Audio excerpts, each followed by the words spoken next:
vocês também tiverem. Inclusive, retomei a gravação a partir de agora. Vontade de tomar esse café desde que o Marcos me fez raiva.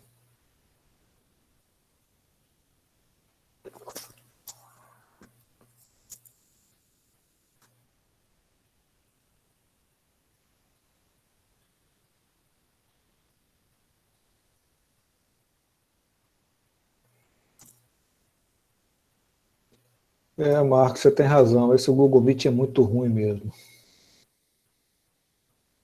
E o Classroom também é muito ruim. O Classroom ainda é legal, cara. O Meet é ruim mesmo, assim. Peguei essa frase. Na verdade, a Google, ela não sabia o que ela estava fazendo. Bom, ela tinha um monte de coisa ali que nunca emplacou, né?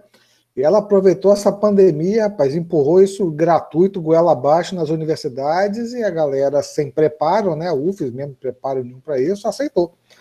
E você vê que eles estão atualizando e modernizando com o passar do tempo. Está melhorando. Mas o Zoom está muito na frente. Muito. Cara, eu dou aula com o Ableton, dou aula, sei lá, com o Digital Performer aberto. Formato meio workshop mesmo, já o guri com o outro lado aberto também, já aproveitando, né? Mas tá todo mundo no computador, quando não, tá no celular, né? Porra, com o Zoom eu consigo pelo menos botar a caixa aqui, vendo a galera, aí eu boto o bate-papo aqui, aí eu boto a chave de entrada aqui. E compartilha o áudio do desktop, que aqui você tem que fazer uma gambiarra para conseguir, né? Aí, enfim. Aí, porra, precisa ir para um lado, precisa ir para o outro, eu vou mudando isso, né? Aqui você fica travado, cara, e é muito ruim a imagem. Mas você paga? Eu pago para trabalhar, né, cara, desde sempre. O músico, ele paga para trabalhar a vida inteira. Mas de vez em quando ele ganha uma cerveja. Uma só. É isso aí. Galera, estão de volta? Professor Daniel, professor Fabiano, alunos, todo mundo aí, Yasmin aí, legal. Ótimo. Bom, tem as anotações aqui, eu acho que vamos deixar aí a palavra livre para os alunos fazerem perguntas, ponderações, também, né, o Jacques e os outros convidados que queiram fazer suas intervenções, tá? E depois eu gostaria de tentar compilar desse nosso encontro algumas ações efetivas para a gente fazer, apontar o caminho, né, para a gente seguir, né? Marcos, você levantou a mão aí, você quer começar? E aí, quem quiser, levanta a mão, tá, gente? Yasmin tinha até levantado antes. Mas só para eu fazer o gancho aqui da fala do Fabiano, né? Não sei se o Fabiano tá aí já, mas o Caio, né? Muito bom ver o Caio aqui. E, cara, você fica feliz. Então, hoje eu começo a minha aula de microtonal em História 3, falando do Jacob Collier, né? Manda o link para nós! Não tem porquê, né, cara? Não tem porquê, né? Eu ficar ali falando de Alois Raba e não falar de Jacob Collier. Botei no artigo também, Caio. Porque, assim, eu vou deixar uma pulga atrás da orelha aqui, né? Porque o que eu estava pensando que o Fabiano falou, né? O cara tem milhões e milhões de seguidores por causa dessa sonoridade. E lembrando que essa sonoridade é a sonoridade real da vida na música. Então, o sistema temperado, ele é superficial, né? Ele é uma venda que fizeram pra gente lá e a gente aceitou isso por uns 500 anos, né? Quase 400 e poucos anos. E quando o cara, né, que certamente não é o cara que vai escutar Alois Raba, né? Não vai escutar moteto renascentista. 95% do público dele não é esse público que escuta essa música, sacou? Mas gosta de quando ele vai buscar afinação pré-temperada, né? Afinação real, que ele vai ali fazendo ali os ajustes de cents para deixar exatamente preciso ali o harmônico. Isso é curioso, cara. Isso é muito curioso. Por que o cara se sente bem ouvindo isso, né? 400 anos depois. Isso é muito curioso. Biomusicalidade, hein? Isso aí nós explicamos. Era aí que eu queria chegar, sacou? uma escuta que parece que ainda ali está sobrevivendo. Inclusive, o Schoenberg fala bastante disso para justificar o serialismo e os estudos de harmonia dele lá no Harmonia, né? E tem eu vou até usar hoje, cara, aqui, ó, Caminho para a Nova Música, do Weber. Você não acha para comprar, né? Esse bagulho. É Caminho para a Nova Música aqui. Se você quiser, depois eu dou um jeito aí da gente passar para você. É o Weber justificando a natureza do som para justificar também essas questões, né? E aí eu fiquei muito curioso na hora que você falou disso, né? E com relação ali à fala do Pessin, né, e da transportabilidade ali do que o Fabiano estava colocando, tem dois exemplos muito interessantes que eu passei recentemente, sob o ponto de vista da escuta informal, né? Tem 1 ano já que eu lancei lá o meu primeiro disco de drone, e um dos feedbacks que eu recebi foi de um grande amigo, assim, que ele escutou e falou assim, nossa, cara, você usa uma escala de blues ali, muito legal, é a sua verve do rock and roll, né? E é isso, né? Eu tive banda de rock and roll por 8 anos, não tem nada a ver com isso na hora que eu fui compor. Não tem nada, nem percebi, cara. Nem percebi, assim, né? E acharam isso no meio lá da minha peça, que é um dronezão, assim, né? Eu fiquei curioso, né? Como aquilo pode ter emplacado numa tocabilidade minha que eu não fazia ideia de que isso estava saindo impresso na música, né? E ao mesmo tempo, tem um cara que talvez seja o compositor mais interessante, assim, de música de concerto brasileira, trabalha uma interface transcultural ao meu modo de escutar, né, que é o Chico Mello, um cara que eu amo de paixão, e fiz um curso com ele em 2008, em Londrina, né, e aí no meio do curso teve um concerto da UEL, da orquestra da UEL, e eles tocaram Mozart, Beethoven e Guerra Peixe. Aí teve um intervalo, eu tava passando mal pra caralho, naquele Londrina, tava menos 20 graus, eu sem voz. Encontrei com o Chico Mello, cara, né? Lá no intervalo. E ele ali já estava há quase 30 anos morando na Alemanha, né? Ele virou para mim e falou assim, cara, o que você achou? Eu falei assim, eu prefiro sempre o Guerra Peixe. Aí ele falou assim, não é engraçado, né, cara? Porque o pessoal toca Mozart, toca Beethoven, toca duro, né? Toca duro, não toca... Ele falou exatamente isso, aquele groove vienense ali. Não toca aquele groove vienense. Parece, escutando o pessoal tocando Mozart, Beethoven aqui, parece eu chegando na Alemanha, há 30 anos atrás, o pessoal tocando samba. Era qualquer coisa, menos samba. Né? Mas hoje a galera sai da Alemanha, passa um tempão no Brasil, volta para lá tocando samba, que você escuta e fala assim, pô, esse é um brasileiro. Aí quando você vai ver um alemão. Né? Me lembrou exatamente a fala do Fabiano aí. E eu vou deixar uma provocação geral aqui, Leandro. Eu acho que a gente precisa, né? Por mais que a gente consiga sistematizar a porra toda e ficar todo mundo aqui encaixado e tal, legal, os projetos funcionando, né? A gente precisa dar a esses jovens também a possibilidade deles se virarem dentro do grupo, né? Então, eu acho que a gente pode estabelecer depois uma lista de disciplinas, né? Minha, de alguns outros colegas, do Fabiano, suas, do Daniel, e o Daniel indicar também disciplinas de outros colegas, né? Que certamente vai virar uma espécie de curso paralelo, mas a galera que estiver envolvida no Nescom, ele já vai saber aonde procurar uma lista de disciplinas em que elas vão minimamente interagir, porque parece que já está acontecendo isso, né? Eu recebi vários alunos das artes visuais esse semestre passado em música e poéticas audiovisuais, que geralmente vinham da Aline Dias, da Ananda e do Daniel, né? Então, e já muito específicos, assim, eu quero entender isso aqui, eu quero ver isso, eu trabalho com som, não sei o quê, então vim aqui procurar. Então, acho que a gente pode estabelecer como ponto de partida essas disciplinas nas graduações e na pós-graduação, que tem aí um contato, nem que seja pela existência do professor que está aqui no grupo, né? E que o aluno pode, ali, tendo acesso a essa lista, circular ao longo da sua graduação. Acho que já é um começo, sim, mínimo para a gente fazer com que todo mundo circule por esses espaços, né? E aí isso vai fortalecer muito ali o entendimento desses alunos em relação ao que eles podem pesquisar né, num futuro ali da pós-graduação. Essa é uma ideia aí que eu posso dar. Estava pensando aqui durante as falas que a gente pode organizar uma espécie de lista de disciplinas, né? Disciplinas, projetos, enfim. Eu acho que as disciplinas já é um começo. Pô, excelente ideia, Marcos. Achei fantástico. Eu estava aqui pensando no começo não estava pensando na história lá do curso mesmo, porque na fala de todo mundo ficou muito evidente isso, né? Que há um interesse, porque os alunos estão aí, os alunos batem na porta do Jackson, eu nunca tive problema para captar alunos, acho que nem vocês. Isso sem bolsa, né? A bolsa vem depois, assim, depois que o O cara se lema do provou. GEX é: não tem bolsa, nunca teve, nem vai ter. É. Então, é na raça, no amor, né, e na coragem.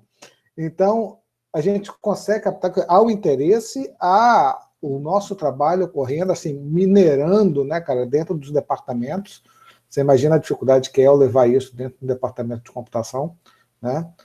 Aí vocês estão um pouco mais próximos, mas você coloca muitas vezes o GEX como um curso paralelo dentro da música, que se deixar, ganha um espaço, né? Eu sou Daniel também e tal. As coisas já estão ocorrendo, achei essa ideia da lista, não vou chamar de grade curricular não, senão engessa demais, mas essa lista de disciplinas, fantástico, cara. Eu acho que, e a gente conseguindo atrair mais colegas e colaboradores, é um passo para formalizar, se por acaso for o nosso desejo. E realmente eu acho que há o interesse, tá? Não seria um curso difícil de conseguir audiência, né? Público, gente interessada. Fica aí até para fãs também, Fabiano. É uma ideia de novo curso, cara. E é isso, bacana. Tá, eu vou falar menos, vou deixar vocês falarem mais, os alunos, tal, quem não falou ainda, quem não teve a palavra. Caio? Eu acho que a Yasmin levantou a mão primeiro do que eu. A Yasmin, ela tinha levantado para dizer que ela tinha retornado, pelo que eu Ah, entendi. tá. Bom, eu gostaria de mandar um abraço para todo mundo aí. É muito bom estar aqui, ver pessoas tão queridas. O Marcos fez parte aí da minha caminhada. Lembro do primeiro dia de aula que ele entrou na sala lá, deu mó sabão na galera, falou: se vocês não tomarem vergonha na cara, vocês vão vai sair daqui, não vai ter emprego para ninguém não. Foi muito bom, fez parte de verdade da minha caminhada acadêmica aí. Até o conselho de trabalhar antes de entrar no mestrado. Vai trabalhar, rapaz, vai para São Paulo trabalhar, depois você pensa no mestrado e tal. E foi muito importante para mim. Fico feliz de ter essas convergências aí.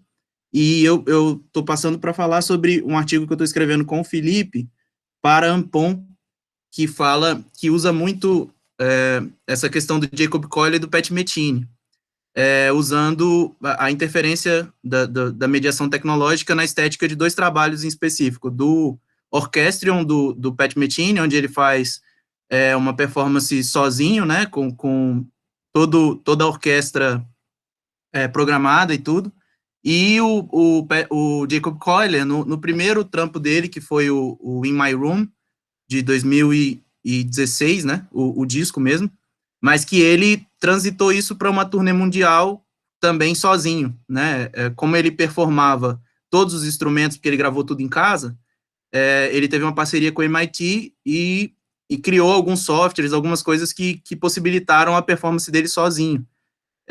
Isso é muito interessante porque acaba envolvendo toda essa coisa que a gente está conversando aqui, né? Tanto a interação com o médio, como as coisas do mundo digital, do universo digital, como programação, robótica, computação e etc. Então, eu acho que tudo isso, de fato, é uma coisa que está muito ligada e que a gente tem muitos exemplos que são relevantes, né, para poder avaliar isso tudo acontecendo, e eu acho que essa aproximação para mim, é muito importante. O Leandro, a gente conversou no semestre passado na disciplina dele, a gente fez o Creating Coding lá, né, e eu tive uma experiência muito legal com o Ear Sketch, né, de começar a programar ali e ter um resultado artístico no final e tudo. Então, eu acho que essa é uma oportunidade excelente para nós fazermos essas conexões e, de fato, tocarmos isso para frente, né? Ver quais frutos a gente consegue extrair, né, dessa multidisciplinaridade aí. Tá bom? Um abraço para todo mundo. Legal, Caio, obrigado. Felipe pediu a palavra também, já passo. Só queria colocar uma questão, Caio, que muitas vezes um pequeno passo que a gente dá, que você acha que não tem... Ali, é uma besteira. O esporro que você tomou ali do Marcos, eu vou te falar, você não é especial por ter tomado esse esporro, né, Marcos? Já me denunciaram no chat. Mas assim, você trago, né, para a nossa disciplina, o exemplo lá do Jacob Collier. A gente acabou de mandar um artigo para uma revista de filosofia, Filó, tá? Internacional, onde o exemplo que você trouxe, cara, me fez pensar muito assim, de como muitas vezes a gente cria tecnologia achando que é o jeito com que os músicos vão querer, tá? E você limita, né, e restringe ele àquele modo de interagir, aquele modo de tocar, né?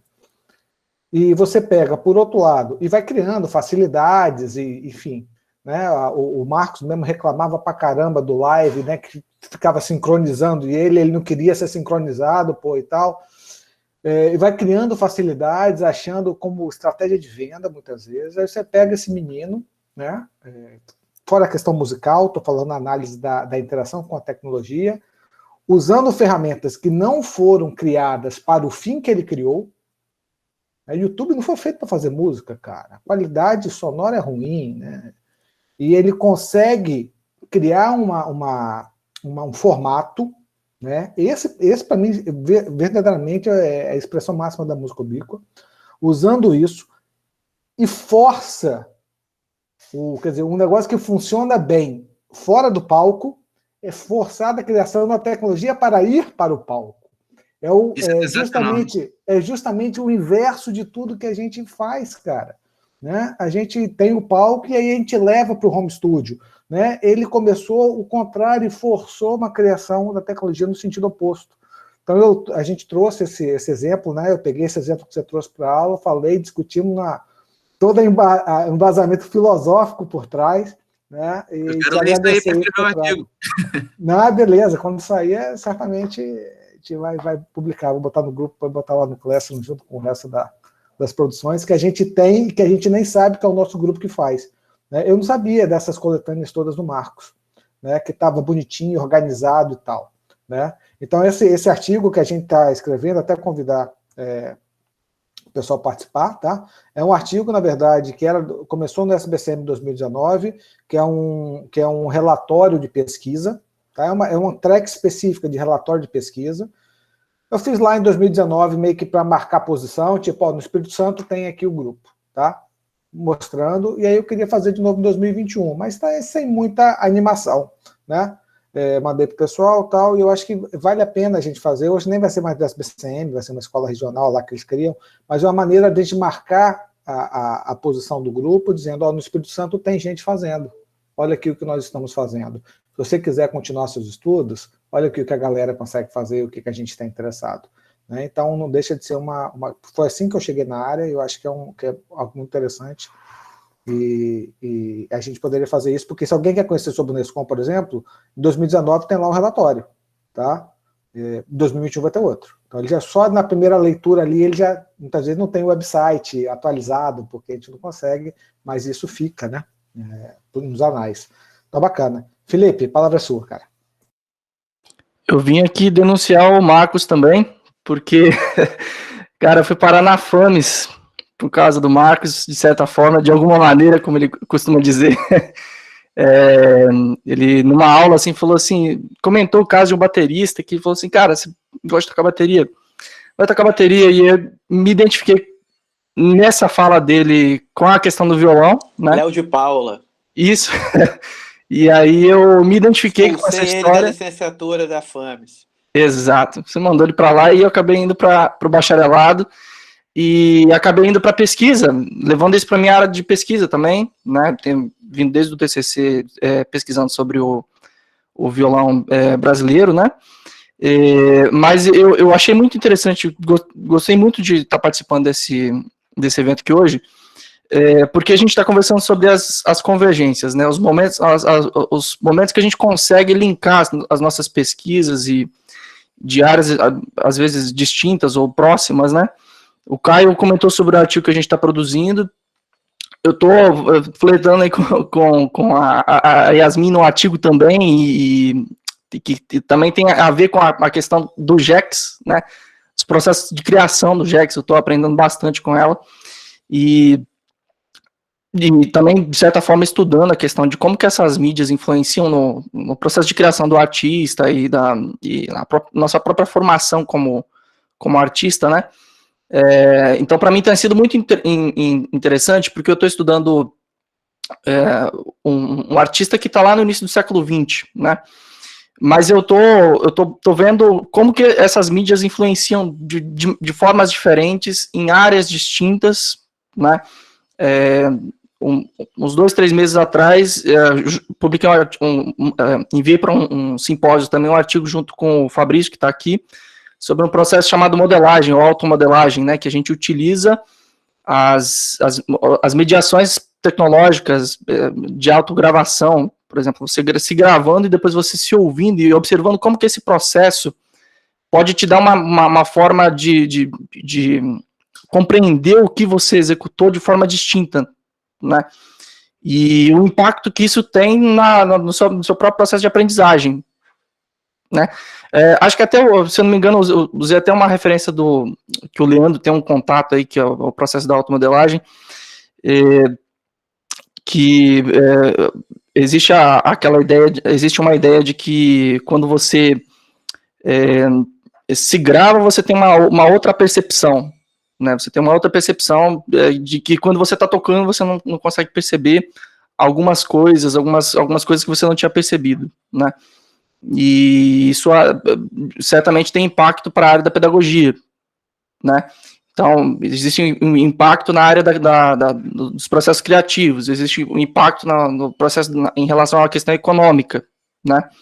Então, tem sido muito interessante para mim, de certa forma, dialogar com outras pessoas, e eu acho que esse espaço aqui vai ser muito produtivo para mim e para todos que estão aqui, né? Usem e abusem das relações com as outras pessoas de outras áreas de pesquisa, acho que é muito válido. Acho que é isso.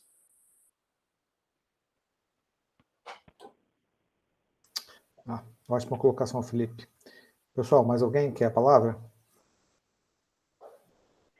Se quiser, levanta a mãozinha, ou pode abrir o microfone direto aí.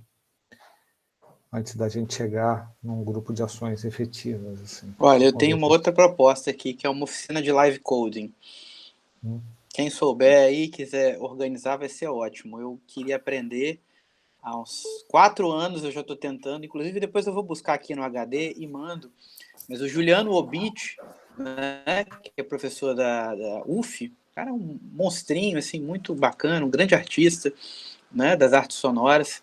Ele fez uma apostila em português, né, de live coding. Então, bem legal. Eu fui disponibilizar. Eu tentei achar aqui agora no Google, não consegui achar, não sei se ele já tirou. Mas, enfim, seria bom, porque é uma coisa, por exemplo, que eu gostaria muito que o GEX aprendesse, mas eu não consigo dar conta, mas eu já vi que tem gente aí interessada, por exemplo, a Lívia, que fez a disciplina comigo, que é aluno do Daniel, né? Me parece ser uma demanda interessante aí, né, para a galera que quer performar e estudar. Então, me soou aqui na reunião uma coisa interessante. Eu também anotei isso aí, Marcos, porque o Fabiano falou de live coding, você falando agora, o professor Daniel vai falar a disciplina dele de arte e tecnologia, né? Com codificação criativa, e live coding não deixa de ser uma das vertentes da codificação criativa, né? E assim, eu poderia organizar uma disciplina de live coding, né? Agora, é claro que essas disciplinas tem que ver aonde que elas vão ser ministradas, né? Tendo a oportunidade de fazer uma optativa no nosso departamento, eu faria e colocaria o escopo 3 para vocês todos participarem.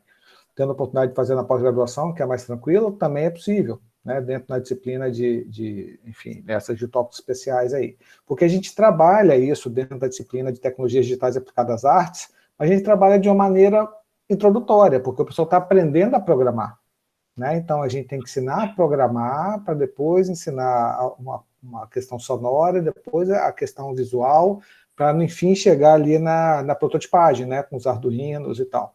Então, quer dizer, a gente, a gente arranha a casca de tudo para mostrar, abrir as portas para o pessoal e depois aprofundar. Né? E eu acho que o Live Code seria uma dessas disciplinas de aprofundamento da disciplina original. Né? Só que não dá pé de fazer tudo isso na pós, né? Porque a gente tem que ser, enfim, nossa carga horária, você sabe que é computada num departamento, não na pós. Né? Então, eu acho que está na lista, inclusive para a questão mesmo da produção do livro, sabe? Eu acho que um dos capítulos poderia ser de live coding, né? Pelo interesse óbvio aí de todo mundo, né? Pegar uma linguagem, sei lá, Super Collider, Sonic Pi, que são as referências em live coding, né? E colocar exemplos, né? Fazer um tutorial, fazer formato de curso mesmo, acho que cabe aí um capítulo inteiro disso, ou mais, né? Posso aproveitar essa deixa e perguntar uma coisa para vocês aqui? Sim. Deixa eu ver se eu consigo fazer. Então, peraí. Uma guia. Não sei se eu consigo compartilhar uma guia. Estão vendo aí? É esse livro aqui que eu estava falando, né? Aí, vê se faz sentido para vocês. Essa é a Giovanni Mori. Live Coding, what does it mean? An ethnographical survey on an innovative improvisational approach. Vê se faz sentido. Vê se claro, assim, dentro do que vocês têm em mente.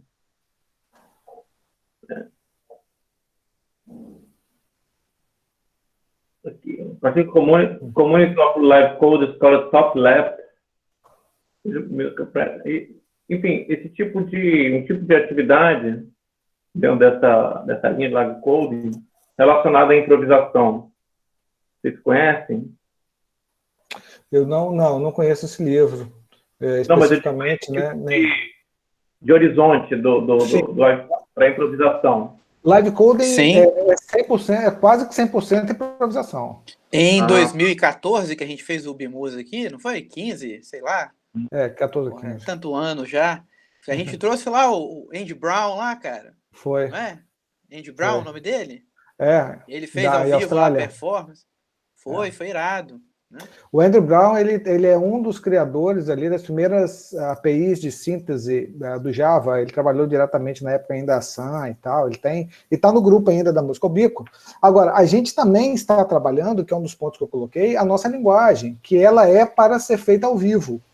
Tá? Então, quer dizer, e a gente, enquanto Nescom, vou botar aqui, né, enquanto grupo, vocês têm a oportunidade de diretamente dizer como funciona para vocês. A gente tem colocado a questão da biomusicalidade, a gente tem trazer, eu, o Eric, né, e o Igor, a gente tem tentado usar termos, enfim, seguindo os princípios da HC, né, termos familiares à música, né? A gente fez um artigo agora, eu, Yasmin, a Letícia, o Eric, que eu vou compartilhar com vocês, que vai ser apresentado no Bimus. E se houvesse tempo hoje, eu poderia até demonstrar para vocês como ela está saindo. Mas eu vou precisar de gente para ajudar a testar e principalmente criticar. Falar assim não funciona, assim funciona. Por exemplo, a fala do Fabiano me fez pensar muito no que a gente está fazendo assim e até desanima, por um lado, né? Porque ela está muito estruturada. Não, ela está muito estruturada, sabe por quê, Fabiano? Ela está muito estruturada na música ocidental. E a gente está querendo realmente tentar expandir isso, né? Criar outros elementos. Então a gente traz elementos da multimídia. Mas a estrutura que a gente utilizou, ainda por ser um trabalho que precede essa discussão toda, né? Ele ainda está muito estruturado em nota, frase, rítmico, improvisação harmônica, improvisação rítmica, apesar da gente colocar ali elementos da biomusicalidade. Então, quem seria um ritmo, ele manda ouvir e ele bate palma, em vez de ficar botando fusa, semifusa e tal, não sei o que, barras e compassos. Né? Você quer botar uma melodia, ele poderia cantar, ele poderia fazer movimentos, ele poderia... Entendeu? Então, tem outras formas de mapeamento, mas por debaixo dos panos, acaba que a gente está usando música tonal e a estrutura da música ocidental. Então, eu acho que isso é uma oportunidade boa para o grupo se juntar e discutir, né? E a gente ter um produto que pode ser usado em concertos, pode ser usado em um curso de live coding, né? Um workshop. E aí eu posso fazer algo mais curtinho, entendeu? No próximo encontro nosso, de repente, a gente pode propor um workshop disso que a gente está fazendo. E aí o Marcos vai dizer, pô, Leandro, isso aí é uma merda para fazer música, né? Isso aí tá bacana, tá estruturado, tá né, sistematizado, mas não tá natural, né? Então é esse tipo de coisa que eu acho que seria bacana, de repente, num próximo... A gente buscou muito, a gente tentou buscar do Sonic Pi o que eles tinham de bom, a gente tentou buscar do C-Sound o que eles tinham de bom, então a gente foi fazendo essas buscas em outras linguagens, né? A gente pode colocar isso num workshop, num próximo evento nosso, assim. Eu não sei se pode ser se tem que ser ano que vem, se cabe esse ano, como é que é, né? De repente, entre um semestre e outro, novamente, né, no início do próximo semestre. O que vocês acham?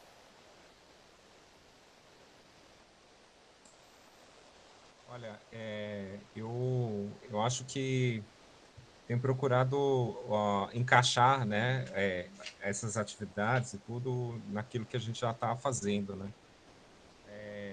Assim, eu acho que até para os estudantes, inclusive em termos de carga horária, né, essa questão de necessitar agora, já está valendo essa história de uma carga horária maior de extensão, porque isso poderia ser, a gente está pensando aqui em disciplina ou alguma coisa assim associada, seria uma maneira de trazer, mas como bem assinalado aí, é um aprofundamento, né? Então a gente teria que partir de algum conhecimento prévio, alguma familiaridade, né?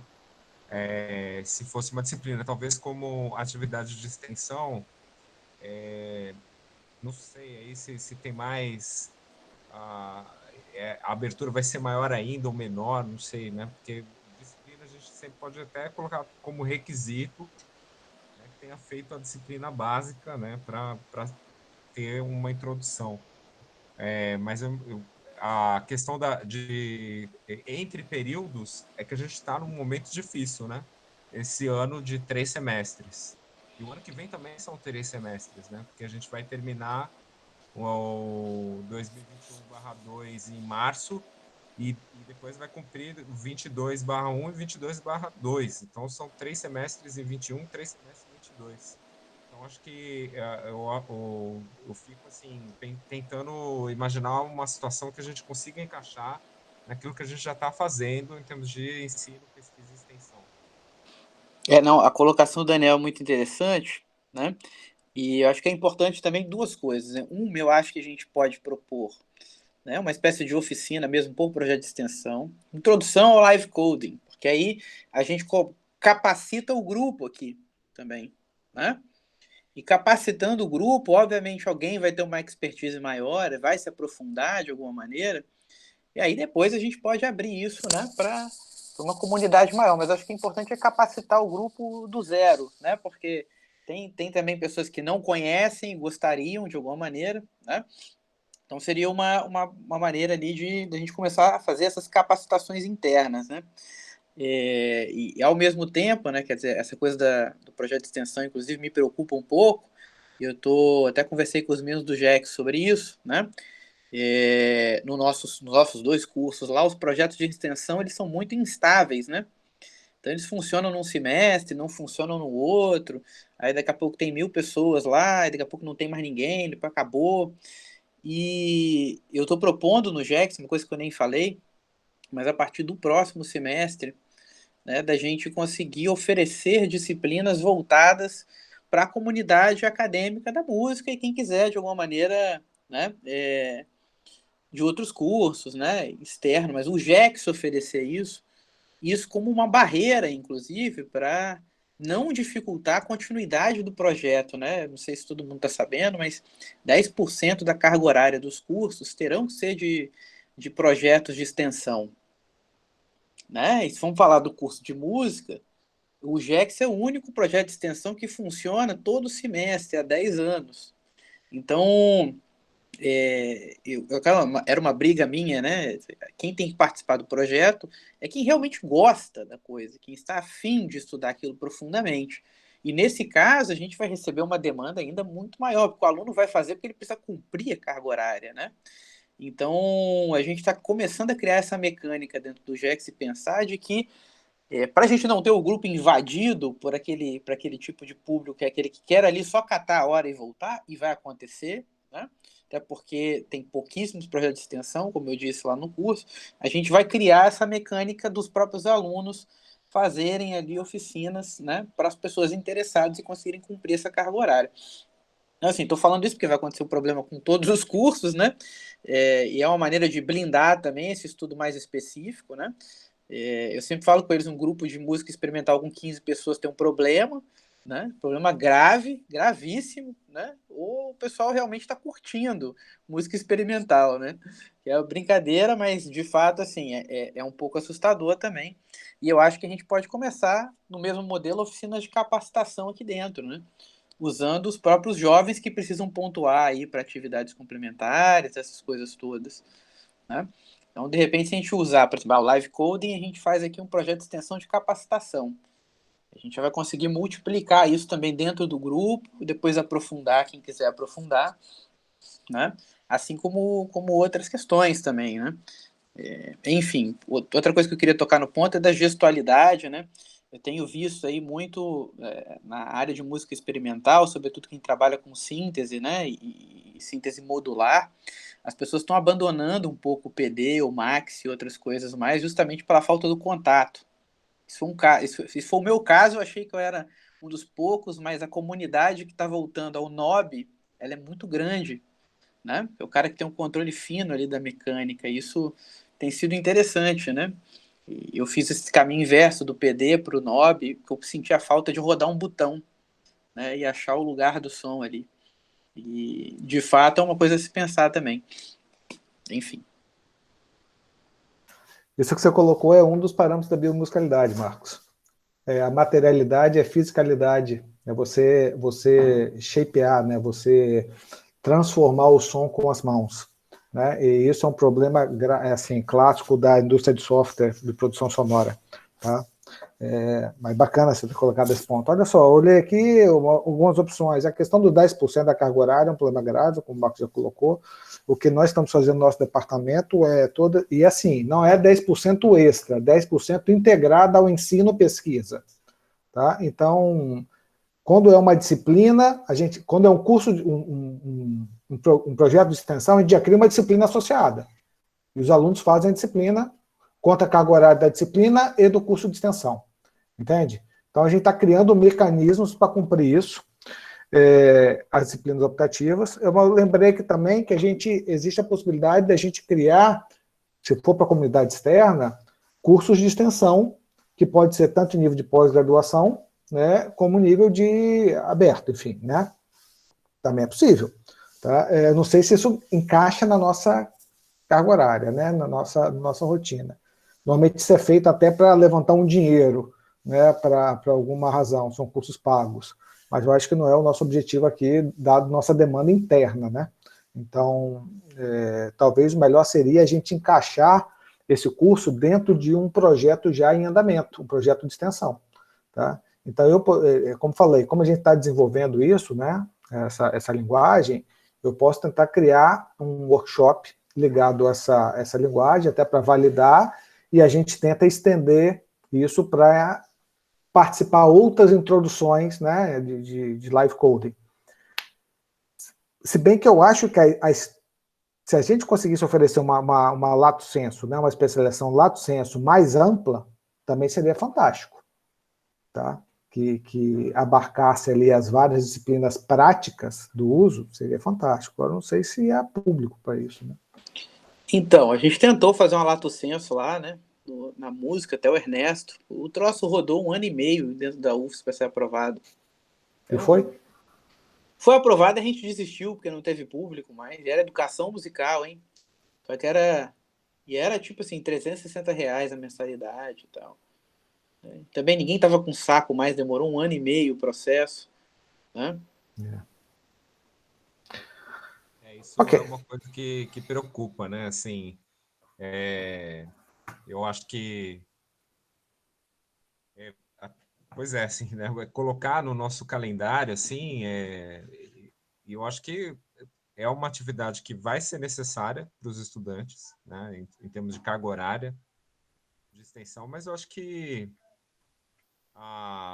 não sei, estou falando talvez pelo meu departamento, né? Vai ter que acontecer uma mudança de mentalidade em relação a isso, porque se é uma carga horária que tem que ser cumprida, quem é que vai oferecer essa carga horária e com que tempo? Porque hoje, na verdade, a maior parte dos semestres não tem atribuição de carga horária para extensão, né? Assim, tem às vezes, quando o professor tem só extensão, aí tudo bem. Mas quando tem pesquisa e extensão, não tem atribuição. Pesquisa, extensão, pega tudo no mesmo bloco aí, bota lá 5 horas, sei lá, para fazer isso, semanais, é ridículo, cara. Assim, isso não é hobby. Isso a gente está fazendo porque precisa, até para cumprir carga horária da formação agora, né? Se é uma exigência, né? Vamos ver, eu acho que se isso vem, eu espero que tenha uma mudança de mentalidade, porque e aí essa outra história que eu acho que também é fantástico, se a gente pudesse criar cursos assim, né, lato sensu, eu acho que tem público, né, assim, claro que quando a gente começa a articular essas coisas, começa a contar, estamos pensando, vai sair um curso assim e tal, né, isso chama o interesse do público. Agora, se a universidade demora 1 ano e meio, 2 anos para aprovar, daqui a pouco o que a gente pensou, inclusive em termos de tecnologia, né, essas coisas, daqui a pouco o live code já era, e aí volta, né, todo mundo vai estar trabalhando com os moduladores analógicos de novo, com os knobs, aí numa outra geração, né, é totalmente imprevisível, né, esse caminho tecnológico. Né? Acho que a gente pode acabar se surpreendendo com retornos aí inesperados, né, igual o disco de vinil aí que está nas lojas de novo. Já está rolando, eu recebi outro dia um questionário de um cara do mestrado na Universidade do Porto, né? E o mestrado dele justamente discute essa ascensão, porque o comércio de módulos Eurohack, né, para síntese modular, ele está muito maior do que na década de 70, quando ele foi criado, assim, infinitamente maior hoje. Né? E como eu acompanho esse mercado e acompanho as comunidades, né, se intensificou, assim, cada hora aparece mais gente fazendo isso.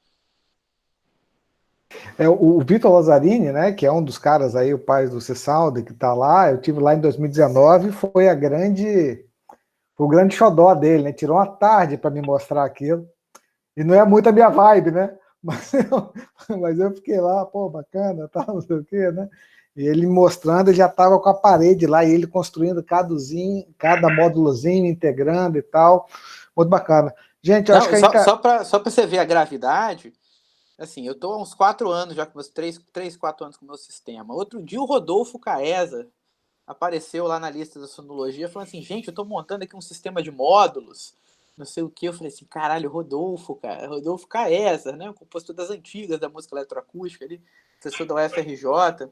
Aí tem agora o Daniel 40 lá, né, mas uma galera que é professor de composição, de música eletroacústica das universidades, está comprando módulo, assim, a torta direito. Eu falei, ó, a galera entrando aí no rolê, né?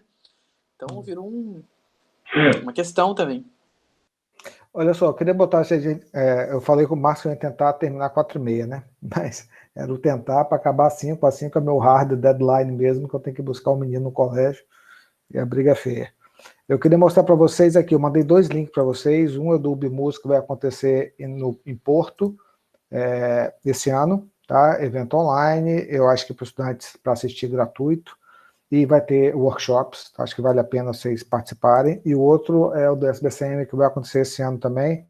Eu estava na organização, pedi para sair por problemas lá de incompatibilidade de ideologias, mas o pessoal que está organizando é um pessoal bacana, ponta firme, tá? Que sai de boa para não criar mesmo problemas, e eles querem fazer uma integração forte com a indústria e trazer muitos workshops. Então, provavelmente vai ter o workshop de live coding, tá? Não saiu ainda, é abertura, inclusive era a parte que eu estava tomando conta. Provavelmente vai ter workshop de live coding, então é bom ficar ligado nisso, porque vai ser bem baratinho se for cobrado para aluno, tá? Acho que no mais o que a gente pode encaminhar como ações é montar a lista de disciplinas, né, como o Marcos colocou, a organização de um ambiente virtual para a gente saber do que está sendo feito, e aí a ferramenta de escolha foi o Classroom. Uma coisa que eu acho que vale a pena a gente começar a discutir é, vamos integrar os laboratórios? Vamos integrar o EMA, enfim, o GEC eu estou considerando quase que um laboratório próprio, tá ligado? O Unescom já está integrado, né? Mas dá para a gente pensar na criação, hein, Daniel? Também das suas, para a gente unificar essa produção, dar peso e começar a buscar recurso para esse guarda-chuva? Não precisa responder agora, tá? Mas é uma questão da gente pensar e ver se é o momento para a gente começar essa troca. Eu imagino que sim, tá? Juntos teremos muito mais interações, produções, etc. Não precisa acabar com os individuais, né? Mas colocar numa página unificada, olha, sei lá, Media Lab, um nome hipotético. Media Lab, então, composto pelo Descom, pelo EMA, pelo que você colocou aí, desculpa, o seu laboratório, Daniel. Fresta. Fresta, pelo grupo de Fresta, tal, não sei o quê, e conta a história de cada um e fala, ó, agora estamos juntos e vamos colaborar mais. Demonstrar isso para a comunidade, né? Essa amarração, eu acho que é uma ação também concreta que pode sair. Ficou clara, assim, a necessidade e a vontade dos eventos regulares, a questão é o formato. Vamos abrir já, né, um primeiro para pensar, começar a organizar para um próximo ano, esse seminário, dar o nome para ele, receber trabalho externo, trazer convidado, fazer exposição, fazer workshop, né? Esse intervalo, um ano, é muito, é pouco tempo, como é que é? Para, por exemplo, oferecer um curso de live coding, tá? Outra opção é a gente criar as disciplinas, né, tendo a folga, que é muito pouco provável que tenha, né? Principalmente quem está atuando na pós, porque o departamento não alivia em nada, né? Faz o que você tem que fazer aqui, mais o que você faz lá, né? Então, mas existe, da minha parte, eu já coloco para vocês que eu vou fornecer alguma coisa, pelo menos do que a gente está desenvolvendo, um mini workshop para vocês darem feedback e tudo mais, tá? Eu faço uma introdução a live coding, de maneira geral, e aponto o caminho, né? Vocês me ajudem, eu ajudo vocês, fica bom para todo mundo. Então, isso eu já posso prometer para vocês. E eu acho que foi isso, né, que a gente discutiu? De ação concreta? Legal, muito bom. Pensar, eu acho totalmente viável montar os grupos. Não tem uma coisa chamada rede de pesquisa? Não. Não tem isso, não? A rede, na verdade, é uma... Outra coisa? Não, a rede, você não consegue formalizar a rede, né? O GeoBimus, por exemplo, é uma rede de grupos de pesquisa, mas ele não é formalizado. Então, como é que a gente formaliza? A gente formaliza com nossos eventos regulares, com as publicações, e temos um grupo no Trello, onde a gente vai sincronizando as atividades e tal, convidando pessoas e publicando junto e tal. Né? Mas no CNPq não tem como... Bom, não tinha, tá? Podemos pesquisar isso. Porque no diretório de grupos de pesquisa está lá, inclusive, pertence a alguma rede? Vou pesquisar isso e vou dar um retorno para vocês. Deixa eu ver, deixa eu pegar aqui, DGP. Estou logado aqui.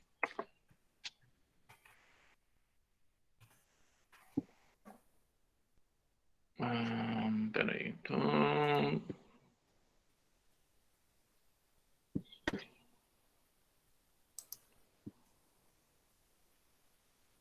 Guia. Aqui, espelho de grupo, tá, compartilhando. Aqui o do EMA, né? Aí vai, tal, daqui embaixo. Vai vindo aqui, repercussões do grupo, participação em redes de pesquisa. Rede de pesquisa, nenhum registro adicionado. Website, blog. Qual seria, né, o blog enfim, da rede de pesquisa? É aqui que eu imaginei. Vou procurar saber isso aí, Fabiano. Essa formação, quando eu pesquisei lá em 2010, não tinha. Né, para formar, quando a gente registrou, 2010, 2000, sei lá quanto, comecinho dessa década aí. Não tinha essa opção, de repente agora tem.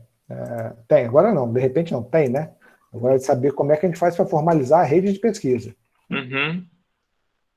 Eu vou dar uma olhada aqui, porque lá na FAMES eu tô com login de dirigente lá, tal, titular, essas coisas, que é mais ou menos o que o pessoal do PRPPG tem acesso, né? Porque provavelmente tem. Eu até Eu tinha acho aqui que agora.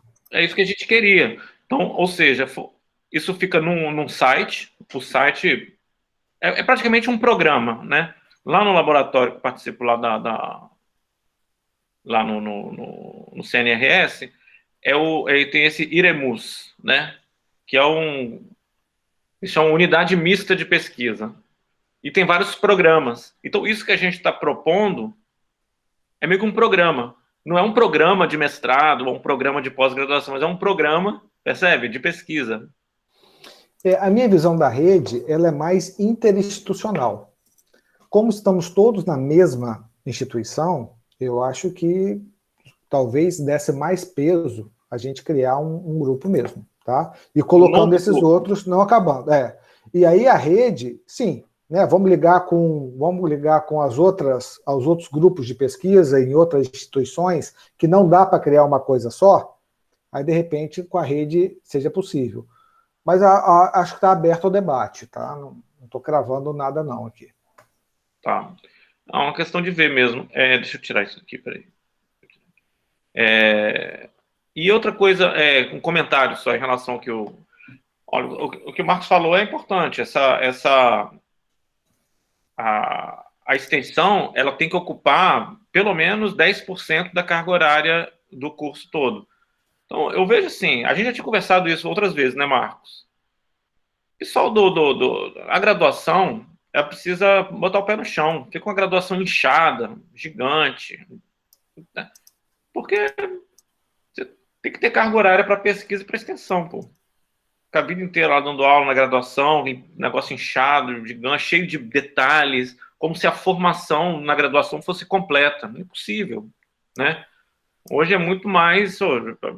E assim, apesar dos pesares, né, essas concepções que estão vindo estão dando uma liberada nisso aí, entendeu? Dessas diretrizes do Conselho Nacional. As coisas tem que tomar cuidado, ficar esperto, mas elas estão dando uma folgada nisso aí também. Você tem a graduação e você tem que ter, no mínimo, uma especialização. Entende? E a graduação acabou, né?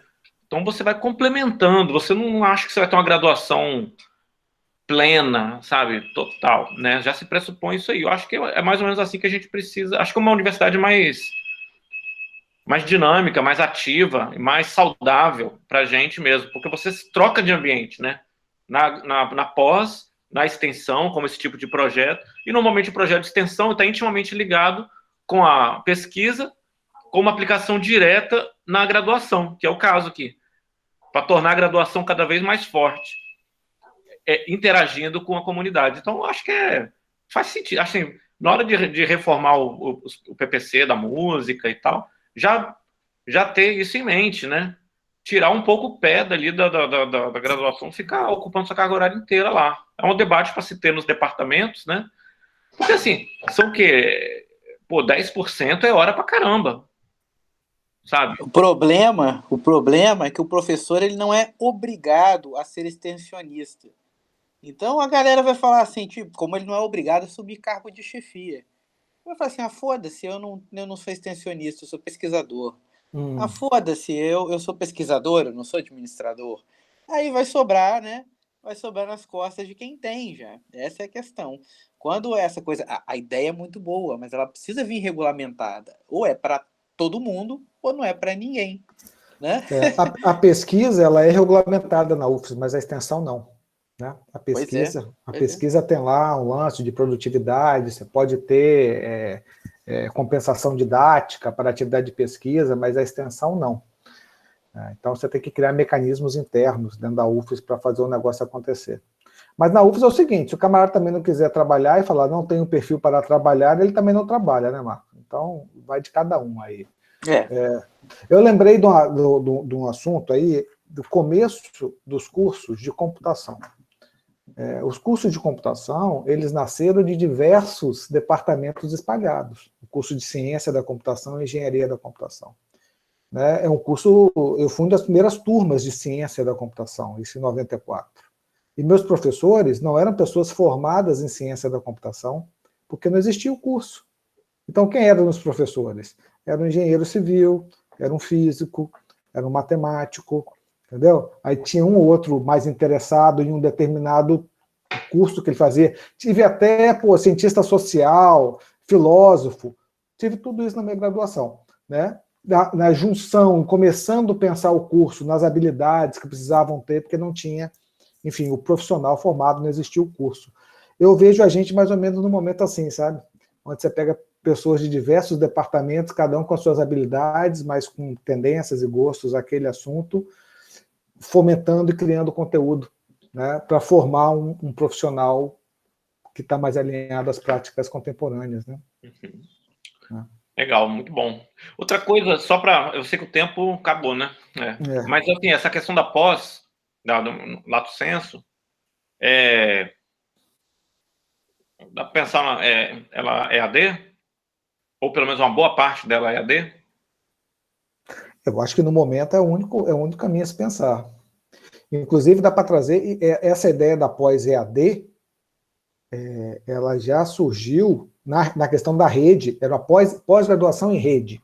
Tá? Eu tentei trazer esse negócio para a UFES em 2015, 2016, nesse mesmo esquema de trazer gente de vários locais para atuar na pós, mas não vingou.